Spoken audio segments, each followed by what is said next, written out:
کوئٹہ کی یادیں، جن یادوں کے نقوش اب بھی میرے ذہن میں واضح ہیں، ان کا آغاز کوئٹہ سے ہوتا ہے۔ والد صاحب چونکہ کسٹم میں ملازم تھے، اس لیے اکثر ان کا تبادلہ ہوتا رہتا تھا۔ اس وقت میری عمر 5 سال کے لگ بھگ تھی جب ان کا تبادلہ کوئٹہ ہوا۔ جس محلے میں ہمیں مکان ملا وہاں سب مکان ایک جیسے بنے ہوئے تھے۔ ان میں کچھ پنجابی اور کچھ بنگالی رہتے تھے۔ ایک مکان ذرا بڑا تھا اور اس میں رہنے والوں کو بڑے گھر والے کہا جاتا تھا۔ ان کا تعلق کراچی سے تھا۔ ہم بچے اکثر بڑے گھر کو دیکھا کرتے تھے اور یہ خواہش کرتے تھے کہ اس گھر کے بچوں سے دوستی کریں اور ان کے ساتھ کھیلیں۔ اس گھر میں 2 بچے تھے جن کے نام ظفر اور قمر تھے۔ یہ دونوں عمر میں مجھ سے تقریباً 2-3 سال بڑے تھے اور گرامر اسکول میں پڑھتے تھے۔ میری خواہش تھی کہ میں بھی گرامر اسکول میں پڑھوں، لیکن مجھے والد صاحب نے گرامر اسکول میں داخل کرانے کی بجائے اسلامیہ اسکول میں داخل کروا دیا۔ شاید گرامر اسکول مہنگا تھا یا ہمارے گھر سے دور تھا۔ مجھے شروع ہی سے پڑھنے کا بہت شوق تھا۔ کافی عرصے تک میں ابا جان سے ضد کرتا رہا کہ مجھے بھی گرامر اسکول میں داخل کرایا جائے۔ کئی سالوں تک میں اس احساس کمتری میں مبتلا رہا کہ میں ایک عام سے اسکول میں پڑھتا ہوں۔ جب مجھ سے لڑکے پوچھتے کہ میں کون سے اسکول میں پڑھتا ہوں تو میں شاید احساس محرومی کو چھپاتے ہوئے کہتا، داخلہ تو مجھے گرامر اسکول میں مل گیا تھا، لیکن اسلامیہ پبلک اسکول بہتر ہے۔ پہلی جماعت میں میری پہلی پوزیشن آئی۔ پہلی پوزیشن لینے پر مجھے ایک کھلونا انعام کے طور پر ملا۔ یہ ہیلی کاپٹر کا ماڈل تھا۔ اس کے ساتھ چائے کی دعوت بھی ہوئی تھی۔ میں اتنا خوش تھا کہ مجھ سے چائے بھی نہ پی گئی اور بسکٹ بھی نہ کھائے گئے۔ کچھ بسکٹ میں نے اپنی جیب میں ڈال لیے، لیکن مجھے کیا پتا تھا کہ گھر آنے تک وہ چورا بن چکے ہوں گے۔ ابا جی نے اگلے سال گرامر اسکول میں داخل کروانے کا وعدہ کر کے مجھے 1 سال مزید اسلامیہ پبلک اسکول میں پڑھنے کی طرف راغب کیا۔ یہ کو ایجوکیشن اسکول تھا۔ دوسری جماعت میں ایک دفعہ ملی نغموں کے مقابلے کے لیے مجھے منتخب کر لیا گیا۔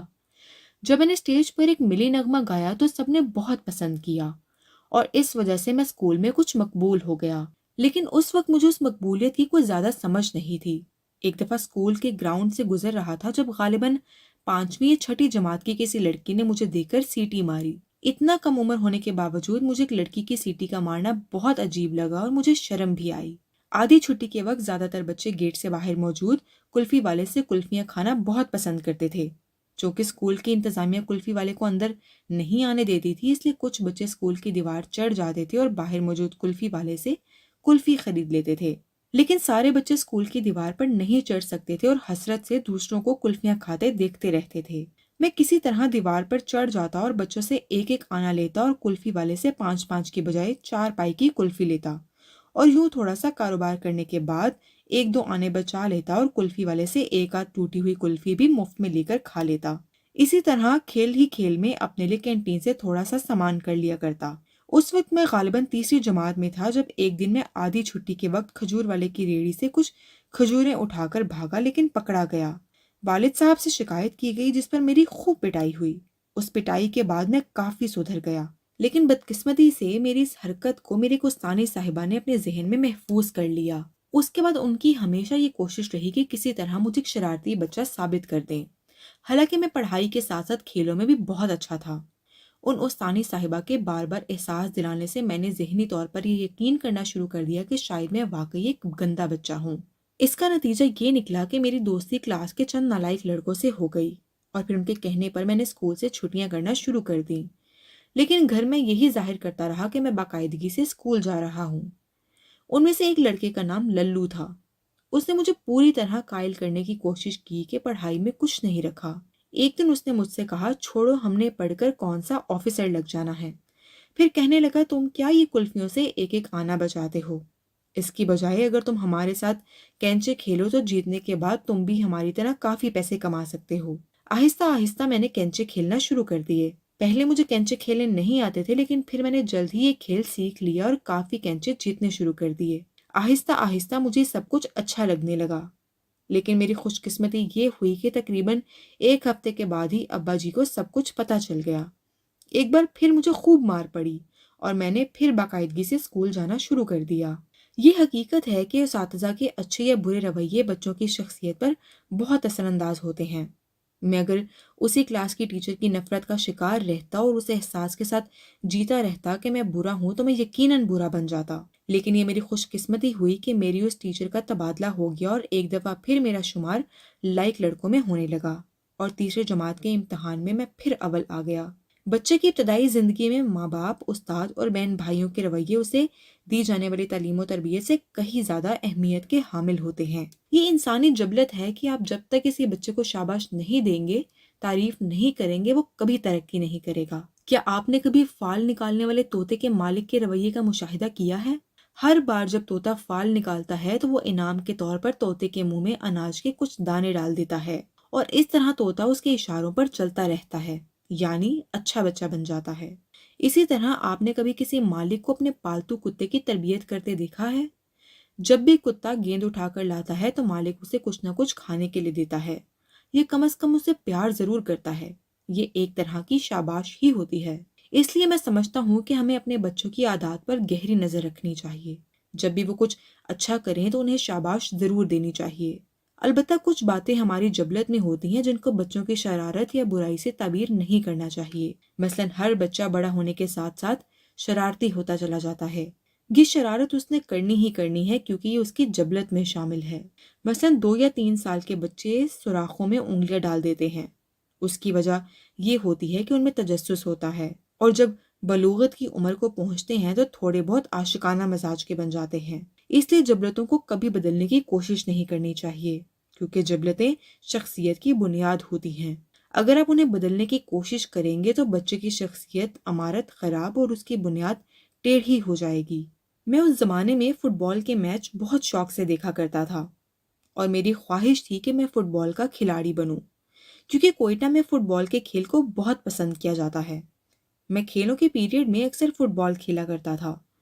ہمارے پی ٹی ماسٹر کا تعلق ہزارہ کے ایک گاؤں سے تھا۔ وہ بہت سخت مزاج تھے، چونکہ گول مٹول تھے اس لیے کچھ لوگوں نے ان کی چڑ فٹ بال رکھی ہوئی تھی۔ ایک دن میں اپنے دوست سے فٹ بال مانگ رہا تھا اور وہ اتفاقاً میرے پاس سے گزر رہے تھے۔ انہوں نے سمجھا کہ میں نے انہیں فٹ بال کہا ہے۔ میں نے کافی صفائی پیش کی، لیکن اس کے باوجود انہوں نے میری خوب پٹائی کی جو مجھے ابھی تک یاد ہے۔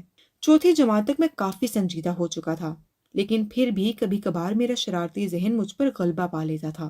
ہمارے پرنسپل صاحب کا بیٹا کافی موٹا تھا، اور اس کا گول ڈرم جیسا پیٹ دیکھ کر میرے ہاتھ میں کھجلی سی ہونے لگتی تھی۔ میں اکثر اس کے پیٹ میں مکہ مار کر بھاگ جایا کرتا تھا، اور وہ مجھے بے بسی سے دیکھتا رہ جاتا تھا، کیونکہ اس کے لیے بھاگنا بہت مشکل ہوتا تھا۔ میں اب بھی کسی گول مٹول بچے کو دیکھوں تو مجھے پرنسپل صاحب کا وہ بیٹا یاد آ جاتا ہے، اور میں اپنے ہاتھوں کو جیب میں ڈال لیتا ہوں اور اس وقت تک جیب میں ہی رکھتا ہوں جب تک وہ بچہ میری آنکھوں سے اوجھل نہیں ہو جاتا۔ بڑے گھر والے محلے کے بچوں کو اپنے گھر میں گھسنے نہیں دیتے تھے، چونکہ میں قدرے سلجھا ہوا سمجھا جاتا تھا، اس لیے وہ مجھے نہیں روکا کرتے تھے۔ ان کی دادی اماں بہت دبلی پتلی سی تھیں۔ وہ اکثر میری کوہنیوں پر جمی ہوئی میل دیکھ کر مجھے شرمندہ کیا کرتی تھیں، اور کہا کرتی تھی کہ بیٹا کبھی نہا بھی لیا کرو۔ اس زمانے میں کوئی اور کھیل تو تھے نہیں، تو زیادہ تر فٹ بال، گلی ڈنڈا یا چھپن چھپائی کھیلے جاتے تھے۔ چھپن چھپائی اس زمانے میں بہت مشہور کھیل تھا۔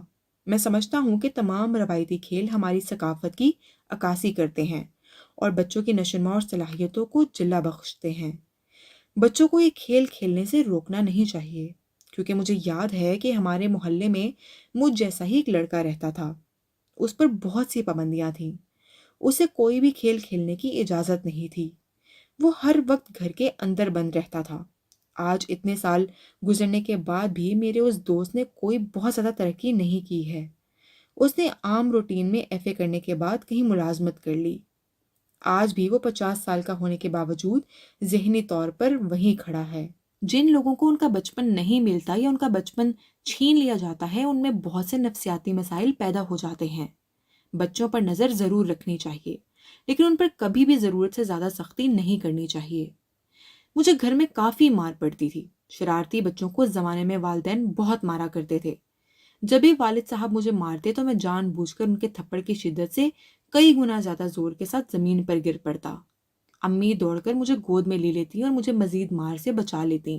ابا جی کو بھی جب احساس ہوتا تو مجھے فرنی کھلانے لے جاتے۔ اس زمانے میں آئس کریم کا رواج نہیں تھا، اور کوئٹہ کی ٹھنڈی فرنی کسی طرح بھی آئس کریم سے کم مزیدار نہیں ہوتی تھی۔ ابا جی کی اس عادت کا ناجائز فائدہ اٹھاتے ہوئے جس دن میں نے فرنی کھانی ہوتی تو میں گھر میں کوئی نہ کوئی شرارت کر دیتا تھا تاکہ مجھے مار پڑے۔ اگر ابا جی ضبط کرتے تو میں شرارت دوبارہ کرتا اور آخرکار مار کھانے کے بعد فرنی کے مزے اڑاتا۔ 5ویں تک گرامر اسکول میں داخلہ ملنے کی امید کے ساتھ میں اسلامیہ پبلک اسکول میں ہی پڑھتا رہا۔ محرم کے دنوں میں شیعہ حضرات کے جلوسوں میں ٹھنڈا دودھ اور فرنی ضرور ملا کرتی تھی۔ چونکہ فرنی میری کمزوری تھی، اس لیے میں کبھی کبھی ان کے جلوسوں میں یا امام بارگاہ چلا جایا کرتا تھا۔ کچھ ہزارہ بچوں کو یہ علم تھا کہ میں سنی ہوں اور صرف ان کی فرنی کھانے کے لالچ میں امام بارگاہ آتا ہوں۔ مجھے یاد ہے کہ ایک دفعہ جب میں امام بارگاہ میں اسی مقصد کے لیے گیا تو ان بچوں نے مجھے سزا دینے کا فیصلہ کیا۔ وہ باہر گھات لگائے بیٹھ گئے۔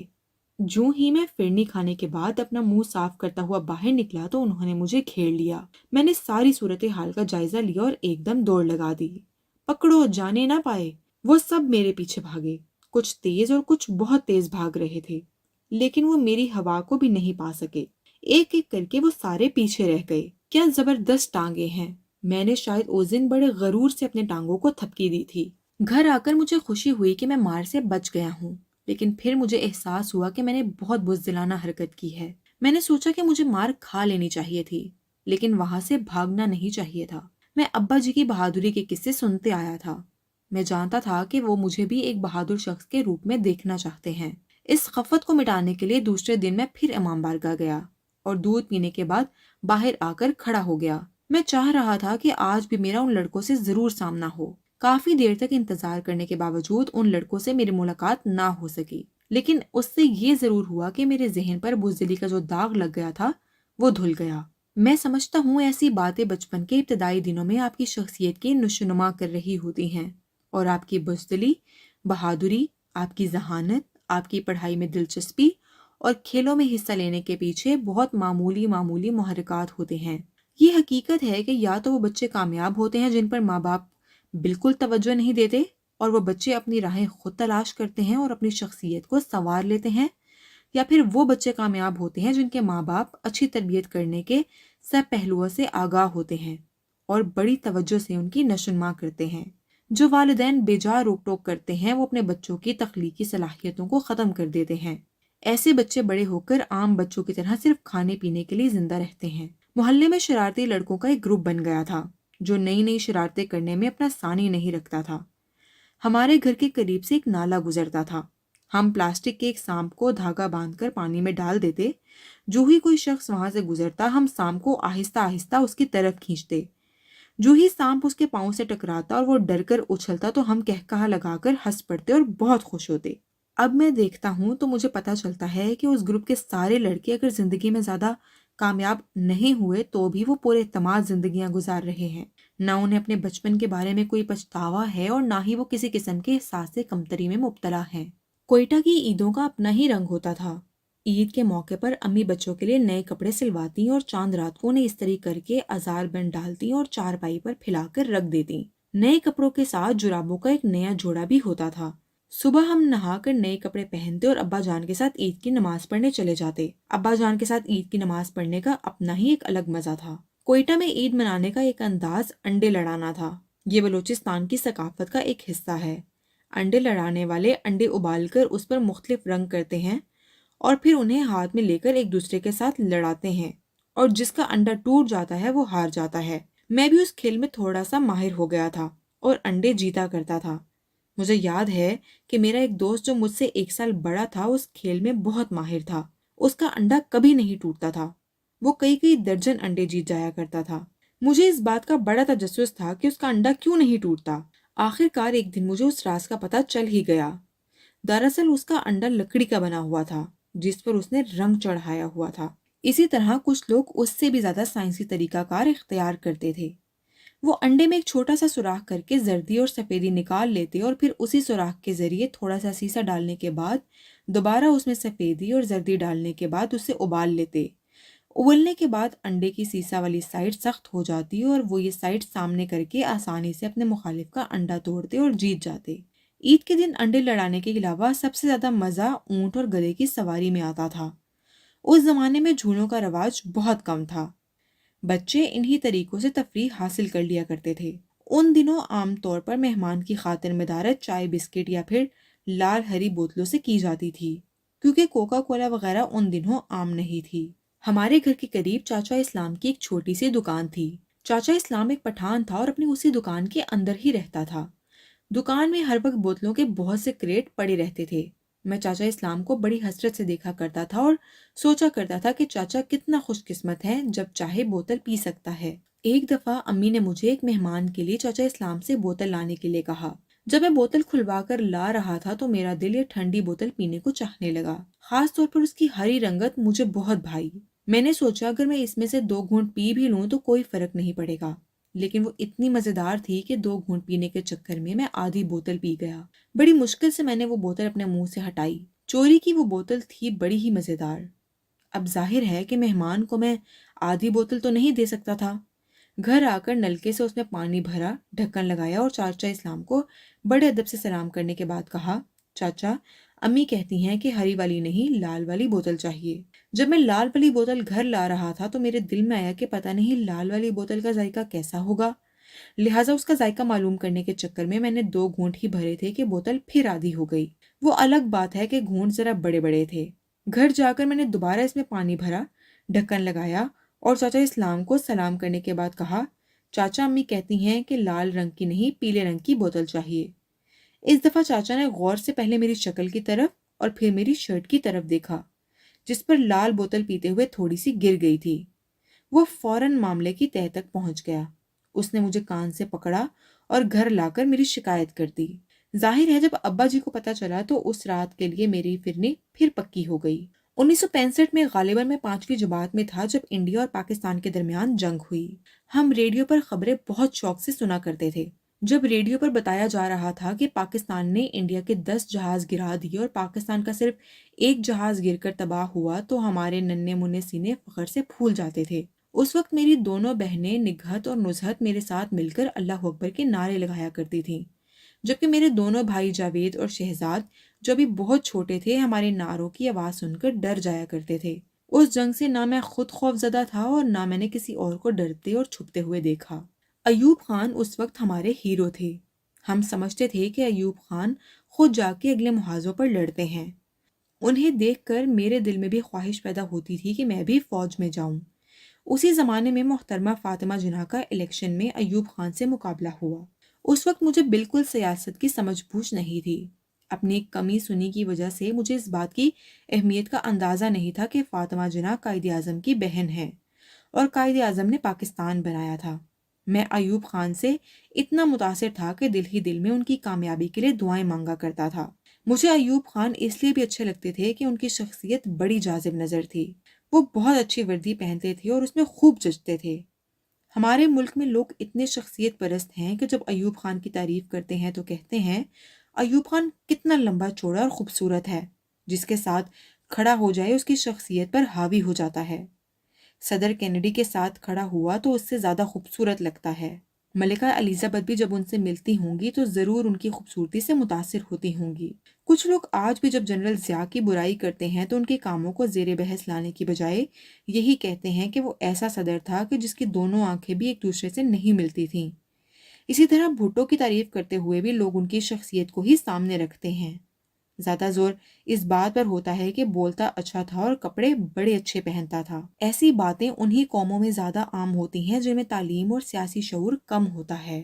ہم آج بھی لوگوں کے کارناموں سے کم اور ان کے رہن سہن، شخصیت اور ان کے دبدبے سے متاثر ہوتے ہیں، اور شاید اسی وجہ سے ہمارے ملک کے بہت سے لوگ اپنی شخصیت اور دبدبے کو سنوارنے میں لگے رہتے ہیں اور قوم کے لیے کوئی حقیقی کام نہیں کرتے، کیونکہ انہیں پتہ ہوتا ہے کہ انعام انہیں کاموں کا نہیں ملتا۔ ابا جی کے پاس ایک ویسپا اسکوٹر تھا۔ جس دن ابا جی ہم 5 بہن بھائیوں کو اسکوٹر پر بٹھا کر سیر کے لیے لے جاتے تھے وہ ہمارے لیے بہت خوشی کا دن ہوا کرتا تھا۔ بلوچستان عمومی طور پر اور کوئٹہ کا شہر خصوصی طور پر خشک ہے۔ اس وقت سردیوں میں بہت شدید سردی پڑتی تھی اور برف باری عام ہوتی تھی۔ اس کی وجہ سے سردیوں میں نلکوں میں پانی جم جاتا تھا، چنانچہ پانی حاصل کرنے کے لیے ابا جی نلکے کے پائپ کے نیچے آگ جلایا کرتے تھے۔ کوئٹہ میں عام گھروں میں پنکھوں کا بالکل رواج نہیں تھا، کیونکہ گرمیوں میں بھی موسم بہت ٹھنڈا ہوا کرتا تھا۔ سردیوں میں برف باری کے دوران ہم برف سے مختلف جانوروں کے بت بنانے کی کوشش کرتے اور جب وہ نہ بنتے تو ایک دوسرے کو اسی برف کے گولے بنا کر مارتے تھے۔